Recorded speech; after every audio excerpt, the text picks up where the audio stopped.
On this channel, we've covered all sorts of awesome upgrades for your 3D printer. We've covered hot end upgrades, extruder upgrades, beds, flexible beds, different adhesives, main boards, better screens. We've covered just about every upgrade, or at least one tier of every upgrade that is out there. There's tons of other upgrades out there, but one of the best upgrades I think anyone can do to your 3D printer is the addition of Octoprint.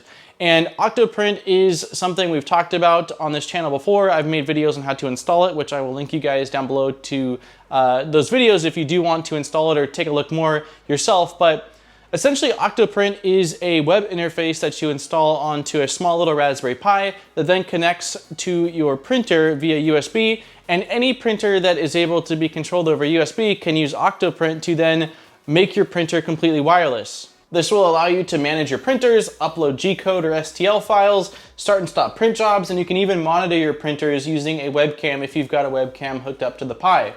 Now, something pretty incredible at Octoprint is that it is actually created and is worked on full-time by one person, the very talented Gina Hoisku. Hopefully I said her name correctly. So if you do enjoy Octoprint, please consider supporting her work because it is completely free. I will place links down below in the description to where you can donate to the various donation platforms that she's on. Now, although Octoprint by itself is an incredible piece of software, and if you just install Octoprint and use it at its core, there are a ton of things you can do with it. Something that makes it even more powerful is the addition of plugins, which are very easy to install thanks to the plugin manager that's built into Octoprint.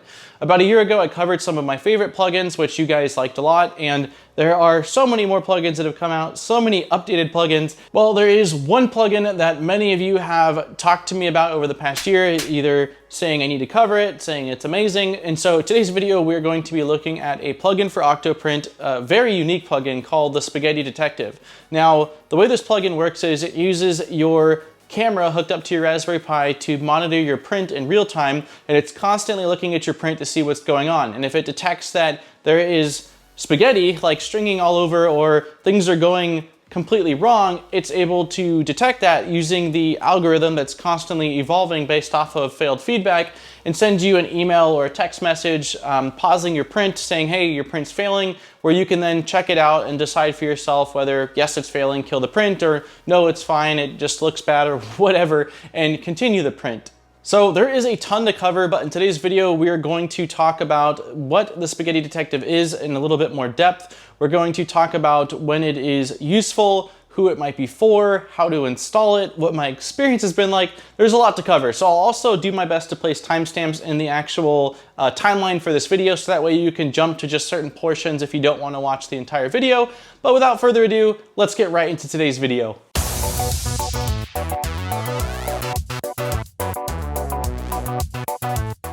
Now, in the years I've been 3D printing, I have learned and grown a lot. I've learned a lot of things to do, and I've learned a lot of things not to do. And a combination of my knowledge that's evolved and the printers also getting significantly better, the level of failures that I have has come down dramatically or drastically since I first started 3D printing.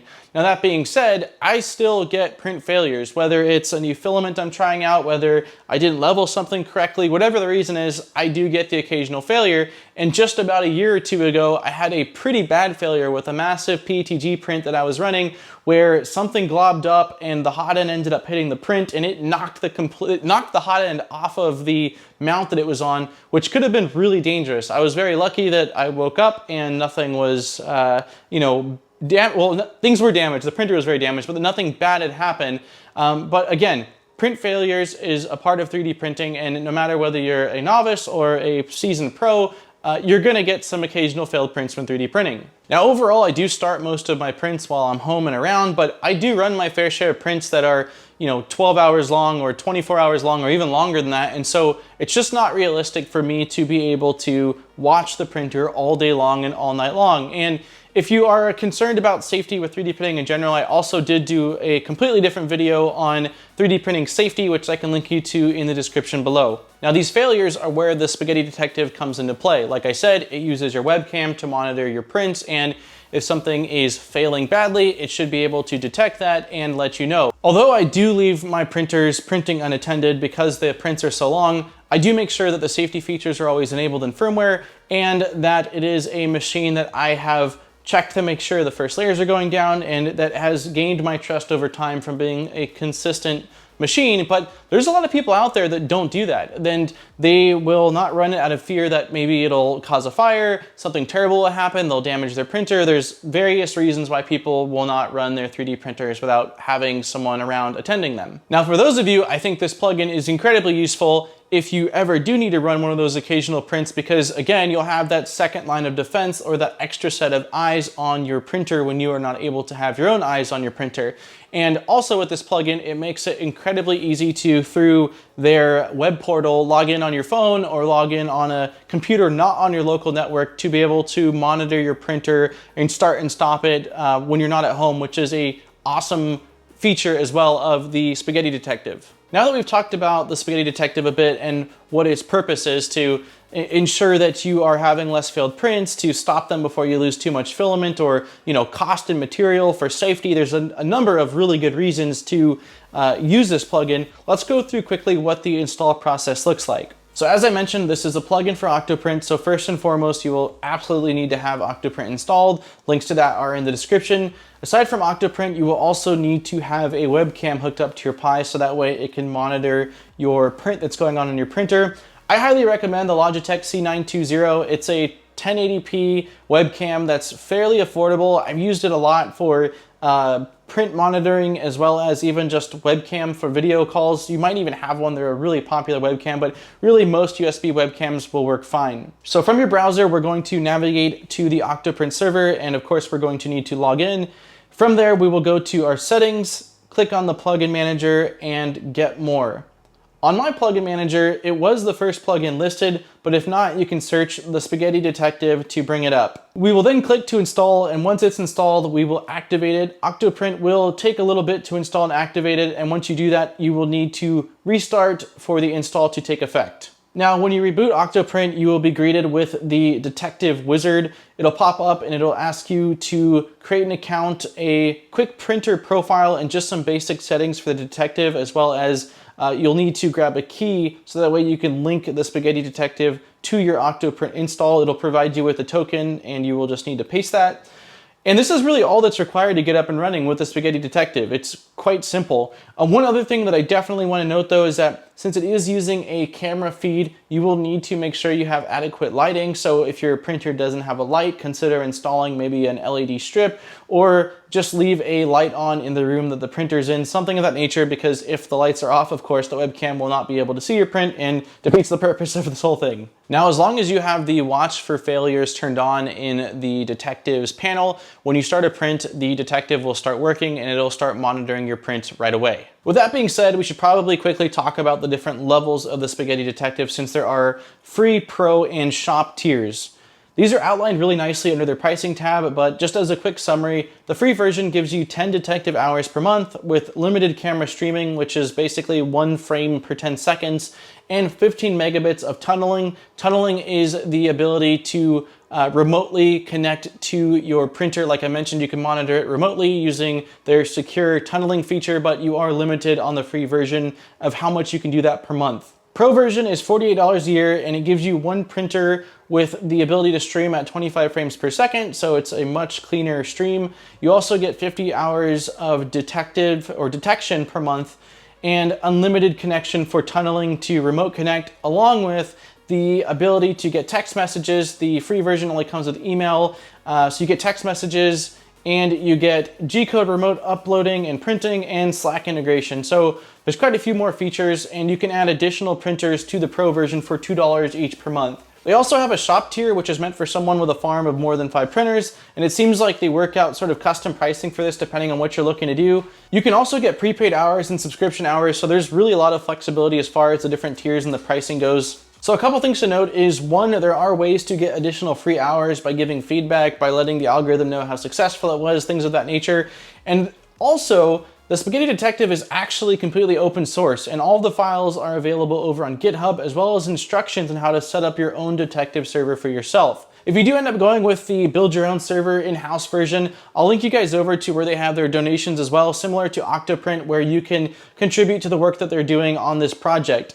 For the sake of this video, I only use the free version of the Spaghetti Detective, so anyone that tries it out will at least get the settings and the features and the detection level that I had with my prints. All right, now that we've talked about what it is, how to install it, and the different levels, how well does it actually work? So for the sake of this testing, I used the Artillery Genius printer. I primarily printed one model, which was the MatterHackers 3D Fill, that I printed 10 to 15 times, changing up different things, which I will cover in just a moment. And I let the prints go until either the printer detected or the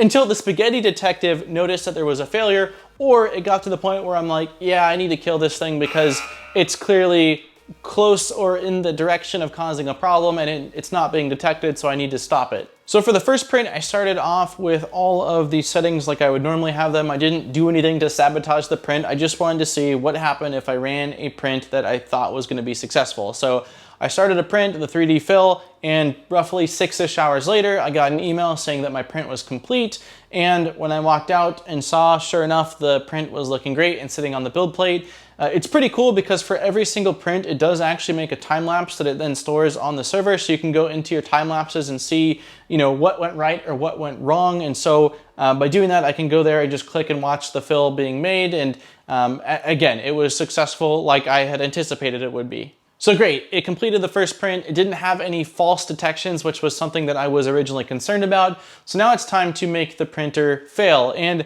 initially I was thinking maybe I'll just print a bunch of difficult things and see if I can get it to naturally fail. But that proved to be really difficult, so we're going to be forcefully sabotaging this printer in hopes that the detective will save the day and let us know that something is wrong. So in order to do this, all I did was take the 4 bed leveling screws and almost tighten them the whole way. This took the nozzle pretty far away from the bed, and I knew that there was no possible way that the print would be able to complete successfully because there's 0 bed adhesion whatsoever. So I went ahead and started a print, and 10 to 15 minutes later, the detective had not detected that the print was failing, and I killed the print. In this instance, what was happening was the nozzle was actually balling up with filament, so there wasn't anything super obvious going on the build plate. It was all kind of compacted in the hot end, which if I let it keep going, definitely would have started to form a ball around the hot end, which could have destroyed the nozzle or the hot end.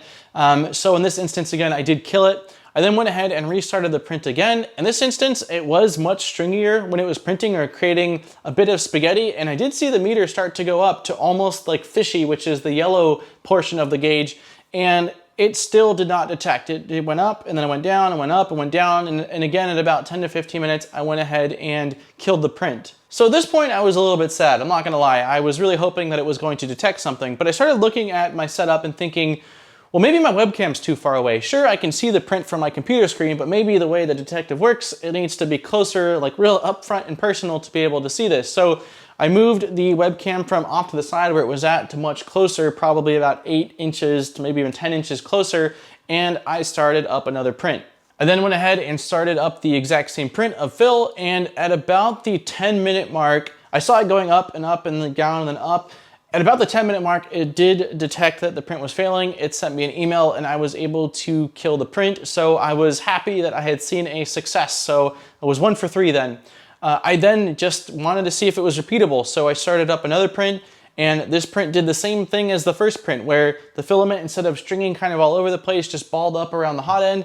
And at about the 10 to 15 minute mark, I went ahead and killed the print because the detective was not detecting that, and I was worried that I was actually going to damage the Genius printer. So there is a sensitivity level that you can gauge from really sensitive to medium sensitive to not really sensitive, and the goal of that is to how concerned are you about your printer? Do you want it to possibly throw false flags if it sees something kind of weird, or you're not that worried, you just want extreme cases. So when you install it, by default, it's set at the medium level, which is probably good for most people. But because of this, I wanted to see just how much of a difference going all the way to the highest sensitivity would output.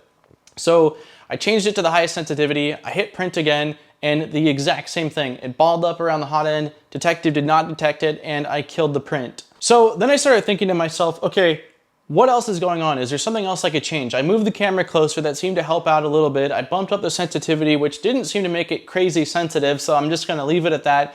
Well, I started looking at things and noticed that The filament is pretty dark. It's like this dark purple with a little bit of kind of like a glittery to it from Protopasta, but against the black bed of the Sidewinder, there's not a whole lot of contrast going on. And also with the artillery being a bluish injection molded printer, a lot of parts on it, the purple and blue might be kind of blending with each other. So I thought to myself, okay, let's try a different filament. So I grabbed a red PLA in exchange for that and ran the same print again. So with the red PLA, I started up the same exact fill print that I've been printing all along, and within 5 minutes, it detected a failure, which was the best results I had gotten so far.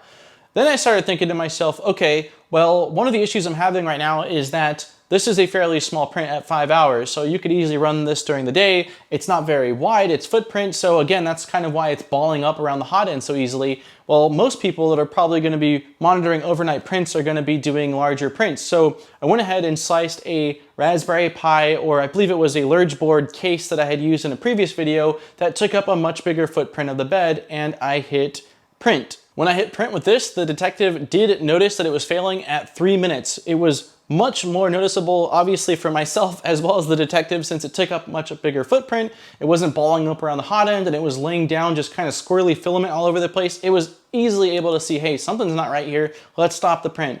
I removed that from the build plate. I hit print again. This time it took slightly longer, but at 5 minutes, it also detected a failure and it stopped the print. I tested this out for quite a bit and definitely can say that using a more contrasty filament and printing a bigger part so that way there's more room for the camera to see and for the algorithm to detect things made a huge difference. Now, one thing I also wanted to try was, so I had the camera far off to the side, I brought it closer to the side. Well, I wanted to see if it was able to work better if I moved it to the front of the printer. So I moved it over to kind of dead center of the printer and started up. I think in that position I did 1 or 2 prints, and both times it did not detect that the print was failing. And again, I don't know if this is because it was slightly further away or because of the fact that it just wasn't so low, because I didn't let the prints go really far out of fear that, you know, something bad would actually happen. I do have the theory that if you were running a big print and the camera was in the middle and it failed, let's say, I don't know, 15 hours in where it was higher up and there was more things to see, that it would detect that. But having the camera lower was much better to detect prints that were going to be failing at the beginning. So depending on whether you're, you know, I think for most people having the camera slightly higher up than I had it the first time, but not as high as I had it up the final time, is probably the sweet spot, because usually I think most people watch their prints at least lay down at the beginning. So if there's an issue at the beginning, you'd see it. It's more later on in the print that you'd be concerned with that something is going to be going wrong. So just reiterating again, the filament, the camera, the lighting, all of these things definitely play a pretty crucial role into the detective being able to actually see that a print is failing. So after all that, what are my final thoughts on this, or who do I think this is for? So I think that this spaghetti detective is a pretty insane thing, and I think it has the potential to be an absolute game changer. One crazy cool thing about this is that this algorithm is constantly learning from feedback, whether it was successful or whether it wasn't successful. And so as time progresses and more people use it, it's only going to get more precise and be able to detect more variations quickly of failing prints and what that looks like. It is certainly nice to have an extra set of eyes on your prints, and even if it catches 1 out of 2, 1 out of 3, or say even 1 out of 4 failing prints, that's still 1 less print failure, which means that you again are not wasting as much filament, which is, you know, material and cost. You're potentially not damaging your printer, and again, for the sake of safety, it's just a nice thing to have enabled. Also, for anyone that's interested in doing batch printing, which to me is always kind of sketchy, where you've got a big plate of different parts going on, it seems like usually when something goes wrong, it's when I'm printing too many things at the same time because I'm like being greedy. The printers know like, oh, he's trying to use my full build plate, I'm gonna do something wrong. So if you're the person that likes to do batch printing, I definitely think that this is a nice thing to have. Also, if you're somebody that's got a print farm and you're doing production or selling parts, I think that this can be incredibly useful to have. That way, you don't necessarily have to have someone on your payroll just watching all the printers, or if it's yourself, a one-person operation, having to worry about the business and check on the printers constantly. Just having that extra set of eyes to potentially save you time and money and your farm is such a nice thing to have. I definitely think that if I was running a print farm like I kind of did at one point with many printers, I would be setting up my own server in-house just so that way I can spec it out the way that I want and have all of the control and all the files and all the information locally versus remotely. The Spaghetti Detective definitely does what it says it's going to do in its name. It detects spaghetti. I wish that it was able to detect filament balls kind of building up around the hot end, because that's something I see fairly often that destroys hot ends and extruders and fans. But I do think there's a possibility as this program gets smarter and smarter, eventually it might actually be able to detect these filament balls. And I think that perhaps they could implement something where, you know, if you are printing with red specifically, you can tell the machine, hey, like, if detect red. So if you see a lot of red going up above a certain point, that it throws a flag. I don't know, but I do think that, again, what it does for detecting spaghetti is pretty incredible. And like I mentioned a few moments ago, even if that means 1 in every 4 failed prints is something you're able to stop, that in itself is a pretty big win in my book. So wrapping this up, because the video has been incredibly long and I apologize for that. There was just so many different things to cover. If you've got Octoprint installed, I see no reason why you wouldn't at least try out the free version of the Spaghetti Detective. Again, links will be down below to just about everything I talked about in this video. But if you are going to be running a long overnight print and you've got a camera, might as well install it and just see how it works out. See if you like it, see if it's something that maybe you're interested in. Anyways, guys, if you've made it this far, thank you so much for sticking throughout the video with me, and I hope you learned something and you know, it gave you something exciting to test out for your own. If you've tested out the Spaghetti Detective yourself, let me know in the comments below what your experience has been like, and if you do go ahead and try it out after this video, also please let me know what your first experience or first few experiences are like, because this is something that, again, even with my testing, I'd like to know things that I could be doing differently to maybe get better results, or, you know, whatever tips that anyone else has out there. And on that note, don't forget to like and subscribe for more great videos. I make a video every single Saturday, so there is always fresh content coming your ways. The channel has been growing substantially. We hit 40,000 subscribers, which is insane. You guys are all